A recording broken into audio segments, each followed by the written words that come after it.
থাকে সেই রকম মানসিকতা নিয়েই এই বিজেপি সরকার ভারতবর্ষের প্রতিটি নাগরিককে একটা বিভ্রান্তের মধ্যে ফেলে দিয়েছে। তবে এই জুমলা সরকার আর বেশি দিনের জন্য নয়। আমরা সকলেই সংগঠন পরিচালিত হয়ে 2026-এ যে আমাদের বিধানসভা নির্বাচন আছে সেই নির্বাচনে আমরা সকলেই সংঘবদ্ধ হয়ে এই বিজেপির বিরুদ্ধে লড়াই করে আমরা আমাদের অধিকার বাঁচিয়ে রাখবো।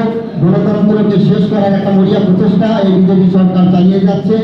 তারা সংবিধান, ডক্টর আম্বেদকরের সংবিধানকে তারা পাল্টে দিয়ে নিজেদের মতো সংবিধান তৈরি করে এই দেশটাকে চালাতে চাইছে। তাই সেটা আমরা কখনোই হতে দেবো না। আমাদের জননেত্রী মমতা বন্দ্যোপাধ্যায় যারা নেত্রী আছেন, তিনি প্রতিনিয়ত এই বিজেপি সরকারের বিরুদ্ধে তিনি প্রচার চালিয়ে যাচ্ছেন। আপনারা সকলেই জানেন এই বিজেপি সরকার এই বাংলায় ভোটে জিততে না পেরে তারা চক্রান্ত করে বাংলাকে প্রতিনিয়ত বঞ্চনা অবহেলা করে চলেছে। 100 দিনের কাজের টাকা তারা বন্ধ করে রেখে দিয়েছে, বাংলা আবাস যোজনার টাকা বন্ধ করে রেখে দিয়েছে। কিন্তু আমাদের জননেত্রী মমতা বন্দ্যোপাধ্যায় এবং অভিষেক বন্দ্যোপাধ্যায় তারা দিল্লিতে গিয়ে আমাদের অনেক নেতা নেত্রীদের দিল্লিতে নিয়ে গিয়ে তারা ধর্ণা বসেছিল আমাদের 100 দিনের মেহনতের টাকা ফিরে দেওয়ার দাবিতে। কিন্তু এই বিজেপি সরকার তারা দিবে না।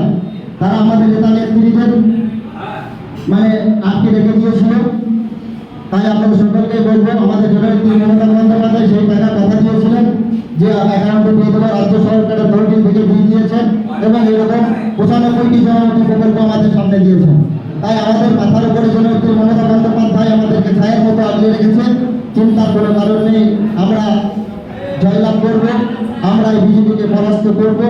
তাই আমি আর বিশেষ কিছু বলছি না। আমাদের অঞ্চল সভাপতি মহাশয় আসবেন, তিনি বিস্তারিতভাবে বলবেন। আপনারা সকলে একত্রিত সংঘবদ্ধভাবে থাকুন। এসআইআর নিয়ে বেশি বারবার বলছি, চিন্তিত হওয়ার কোনো কারণ নেই। আমরা সকলেই থাকবো এবং আমরা সকলকেই যারা বিষয়টা বুঝতে পারছে না তারা একটু চিন্তার মধ্যে থাকবে। চিন্তার মধ্যে থাকার কোনো কারণ নেই। উচ্চতর নেতৃত্ব আমাদের জেলা সভাপতি মহাশয় আছেন এবং আমাদের অঞ্চল সভাপতি মহাশয় আছেন, অঞ্চলের আরো গুরুত্বপূর্ণ সদস্যরা আছেন। তারা সকলে আমাদের সহযোগিতা করবেন এবং আমরা আমাদের কাজটা সঠিকভাবে করব। এইটুকু বলে আমি আমার এই সংক্ষিপ্ত বক্তব্য শেষ করছি। এরপরে আমাদের অঞ্চল কমিটির গুরুত্বপূর্ণ সদস্য